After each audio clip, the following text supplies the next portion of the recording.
Hello friends, welcome to YouTube my channel. Friends, आप लोग का मेरे यूट्यूब चैनल में बहुत बहुत स्वागत है।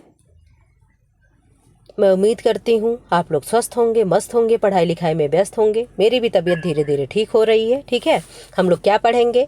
पाचन अंग, रस व उनके कार्य। ठीक है, कौन कौन से रस कहाँ कहाँ के पाचन अंग का, कौन कौन से अंग से कौन कौन से रस निकलते हैं जो हमारे डाइजेस्टिव सिस्टम में क्या करते हैं, कार्य करते हैं। ठीक है, एक बात और आप लोग सुन लें। मुख्य सेविका का रिजल्ट आया है। जिन बच्चों का हुआ है उनको हमारे तरफ से बहुत बहुत शुभकामनाएं।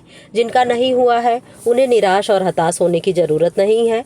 और भी वैकेंसियां हैं, फॉर्म भर रखे हों तैयारी करें, ना भर रखे हों LT ग्रेड की जगह अच्छी खासी आने वाली है, उसमें क्या करें, अपनी तैयारी करें। ठीक है, तैयारी को कहीं भी आपको ब्रेक नहीं करना है, कहीं भी अपना मनोबल नहीं डाउन रखना है। ठीक है, और फिलहाल क्या कर दें, जो लोग नए हों चैनल को सब्सक्राइब कर दें, वीडियो को लाइक कर दें और क्या कर दें, क्लास को शेयर कर दें ताकि जो भी ज़रूरतमंद बच्चे हों उनके पास क्लास जा सके। ठीक है, हम लोग अब अपना क्लास शुरू करते हैं। क्लास क्या है, बहुत अच्छे से दिया गया है। मैं आप लोग को 10 मिनट का यह टेस्ट टॉपिक है। ठीक है, क्या है, 10 मिनट वाला 10 मिनट टेस्ट सीरीज चल रहा है। इसमें हम लोग बहुत ही विस्तार से पढ़ते हैं। जो लोग नए हों वो लोग जान लें। ये क्लास कब अपलोड होता है मैम? तो शाम को 5 PM पे अपलोड होता है। कब? इवनिंग में 5 PM पे अपलोड होता है। और एक क्लास आपका रेगुलर होता है जो 10 से 40 पे होता है, 10:40 पे, वो प्रीमियर के तौर पे चलता है। वहाँ जाकर के आप लोग अपना आंसर दीजिए। फिलहाल इस समय क्या है, 50 क्वेश्चन का टेस्ट सीरीज वहाँ पे कंटिन्यू हो रहा है या रन हो रहा है। ठीक है, हम लोग अपने क्लास को शुरू करते हैं। और 5 बजे वाली जो क्लास आती विस्तार से हम लोग पढ़ते हैं, इसमें MCQ नहीं पढ़ते हैं, नए बच्चों के लिए इन्फॉर्मेशन थी। ठीक है, अंग क्या है? अंग मुख है, यानी माउथ से कौन सी ग्रंथियों से निकलेगा? मुख अंग क्या है? मुख है। ग्रंथियां क्या हैं? लार ग्रंथियां हैं जिन्हें सलाइवरी ग्लैंड कहते हैं। क्या कहते हैं? सलाइवरी ग्लैंड कहते हैं। कौन सा रस निकलता है? जूस कौन सा निकलता है? तो आप कहोगे मैम सलाइवा जूस निकलता है। कौन सा निकलेगा? सलाइवा जूस निकलता है। किण्व तथा एसिड क्या है, यानी इसमें के एंजाइम कौन से निकलेंगे? तो आप कहोगे मैम लार में एक एंजाइम पाया जाता है जिसे टाइलिन कहते हैं। क्या कहते हैं? टाइलिन कहते हैं। यह किस तत्व पे वर्क करेगा मैम? ये किस तत्व पे वर्क करेगा जो टाइलिन होगा? तो टाइलिन जो है स्टार्च तथा कार्बोहाइड्रेट पे वर्क करेगा। किस पे वर्क करेगा? कार्बोहाइड्रेट तथा स्टार्च पे वर्क करेगा। क्रिया या परिवर्तन के बाद रूप क्या होगा मैम? अगर टाइलिन कार्य किया स्टार्च तथा कार्बोहाइड्रेट पे, तो स्टार्च तथा कार्बोहाइड्रेट क्या बदलेंगे, किस में कन्वर्ट होंगे?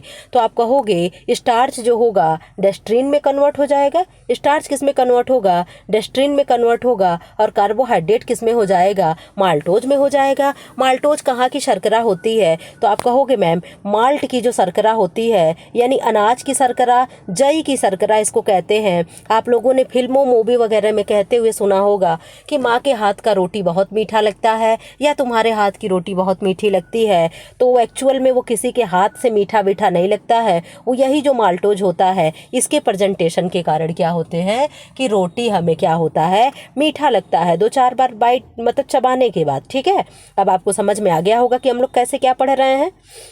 नंबर सेकंड क्या है? आमाशय है। आमाशय किस उससे निकलेगा? ग्रंथियां इसकी क्या है? आमाशयिक ग्रंथियां हैं।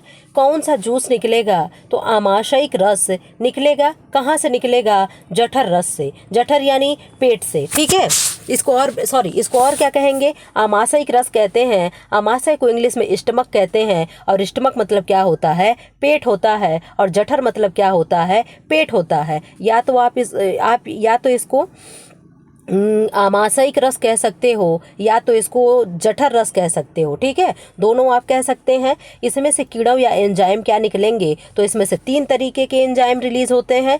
कौन कौन से होते हैं मैम? नंबर 1 है रेनिन, नंबर 2 है पेप्सिन, नंबर 3 है HCl यानी हाइड्रोक्लोरिक एसिड है। नंबर 3 क्या है? हाइड्रोक्लोरिक एसिड है। अब मैम इनका कार्य क्या है, ये किस तत्व पे वर्क करेंगे? तो आप कहोगे जो रेनिन है वो मिल्क पे वर्क करेगा। किस पे वर्क करेगा? मिल्क पे, यानी दूध पे वर्क करता है। ठीक है मैम, दूध को किस में कन्वर्ट करेगा? तो दूध को फाड़कर दही में बदलता है। क्या करेगा? रेनिन जो है ये क्या करेगा? एक एंजाइम है जो किस तत्व पे वर्क करेगा? करेगा, मिल्क पे वर्क करेगा और मिल्क को किस में कन्वर्ट कर देगा, मिल्क को कर्ड यानी योगर्ट में कन्वर्ट कर देगा। ठीक है, इसीलिए कहते हैं जो बड़े बुजुर्ग होते हैं उनको दूध ना दे करके उन्हें दही देना चाहिए, क्योंकि क्या है, दूध जब हमारे डाइजेशन का जब प्रक्रिया आती है तो दूध दही बनता है, तब डाइजेस्ट होता है। तो ऑलरेडी जब उन्हें हम दही देंगे तो उन्हें पाचन क्रिया में मदद मिलेगी। ठीक है, नंबर 1 आप लोग जाने, रेनिन कहाँ से निकलेगा, आमाशय से यानी स्टमक से।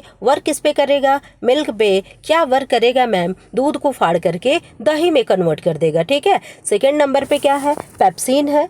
क्या है सेकंड नंबर पे, सेकंड नंबर पे पेप्सिन है। पेप्सिन किस पे वर्क करेगा, तो आप कहोगे मैम पेप्सिन जो होगा वो प्रोटीन पे वर्क करेगा। किस पे वर्क करेगा, प्रोटीन पे वर्क करेगा। और प्रोटीन को क्या करेगा मैम, किस में कन्वर्ट करेगा, तो प्रोटीन को पेप्टोन में बदलेगा। क्या करेगा, प्रोटीन को पेप्टोन्स में बदल देगा। ठीक है, कौन, पेप्सिन। ठीक है, प तीनों है, आप इस तरीके से याद कर सकते हो। पेप्सिन प्रोटीन पर वर्क करेगा, प्रोटीन पेप्टोन में बदलेगा। ठीक है, अब क्या है, हाइड्रोक्लोरिक अम्ल है यानी हाइड्रोक्लोरिक एसिड है। किस पे वर्क करेगा मैम, भोजन पे, ओवरऑल भोजन पे, ना कि फैट पे, प्रोटीन पे और कार्बोहाइड्रेट पे। किसी भी चीज़ को बांटा नहीं गया है, ओवरऑल भोजन पे क्या करेगा, वर्क करेगा। कौन करेगा मैम, HCl यानी हाइड्रोक्लोरिक एसिड। ठीक है, क्या करेगा मैम, भोजन को अम्लीय बना देता है। जब हमारे पाचन क्रिया होती है जब इस तरीके का जो भी हमारा डाइजेस्ट ये आमाशय है, ऐसे मान लीजिए। ठीक है, यहाँ से छोटी आंत शुरू होता है, जब तक आमाशय में भोजन क्या होता है, हम अम्लीय फॉर्म में नहीं आता है, तब तक जो बाइल जूस होता है वो पाचन क्रिया नहीं करना शुरू करता है,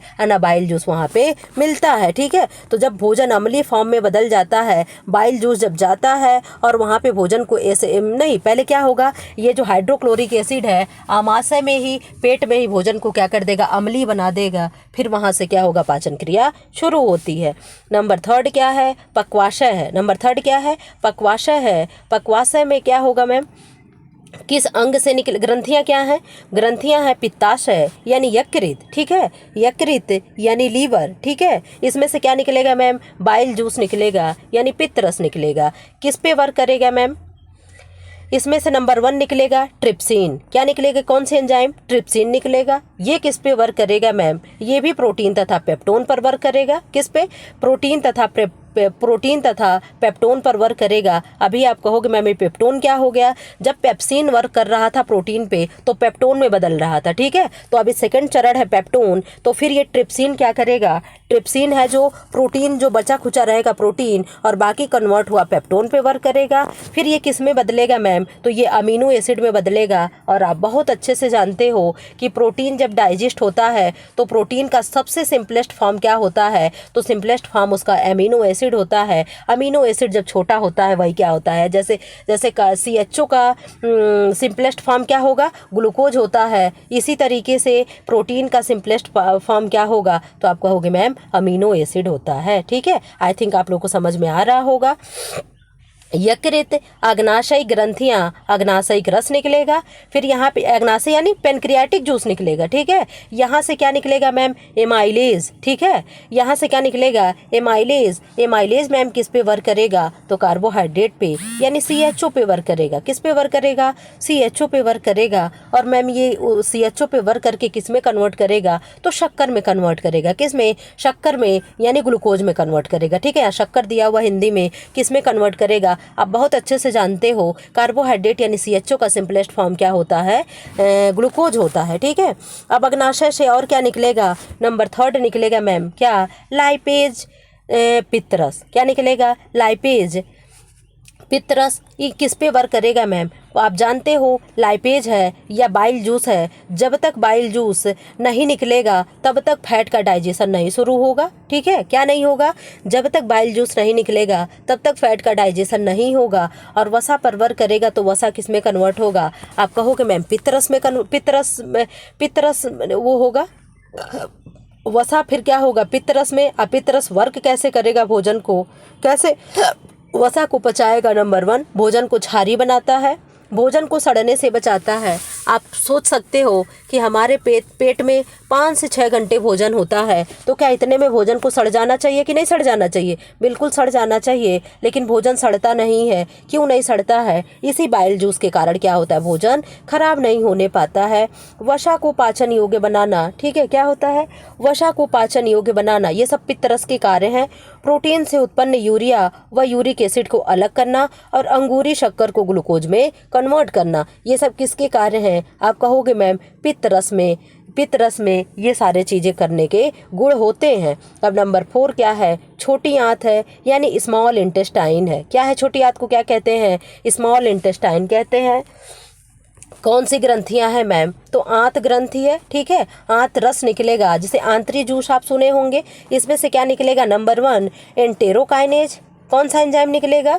नंबर 1 पे एंटेरोकाइनेज निकलेगा। और ये किस पे वर्क करेगा मैम? निष्क्रिय ट्रिटिसिनेजन पर वर्क करेगा, ठीक है। फिर इसके परिवर्तन से क्या होगा? सक्रिय ट्रिप्सिन में बदलेगा। फिर नंबर 2 पे क्या होगा? इरेप्सिन निकलेगा। इरेप्सिन क्या करेगा मैम? बची हुई प्रोटीन तथा पेप्टोन पर वर्क करेगा, ठीक है। फिर उसके बाद क्या होगा? उसे उसका सिंपलेस्ट फॉर्म अमीनो एसिड में कन्वर्ट करेगा। नंबर 3 क्या है मैम? एमाइलेज है। एमाइलेज क्या करेगा? शक्कर पर वर्क करेगा और उस पर कन्वर्ट किसको करेगा? तो ग्लूकोज में, जो शीघ्रता से पाचन योग्य हो सके, जो शीघ्र पाचन योग्य हो जाए, इस तरीके से ग्लूकोज को बनाएगा। नंबर 5 क्या है मैम? बड़ी आंत है, जिसे लार्ज इंटेस्टाइन कहते हैं, ठीक है। तो इसमें से कोई वो नहीं निकलेगा। यहाँ पे पाचन क्रिया बंद हो जाती है, यहाँ पे कोई एंजाइम का श्रावण नहीं होता है। अगर प्रश्न पूछे कि बड़ी आंत से कौन सा एंजाइम निकलता है, तो आप कहोगे बड़ी आंत से किसी भी प्रकार का एंजाइम का श्रावण नहीं होता है, ठीक है।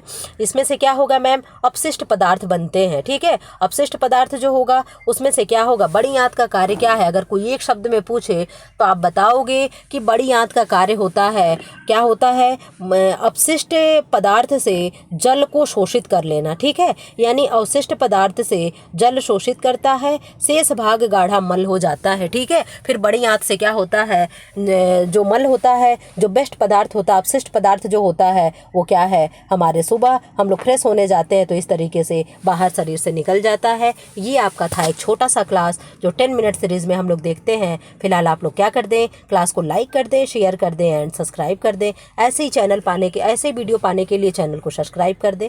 Thanks for watching.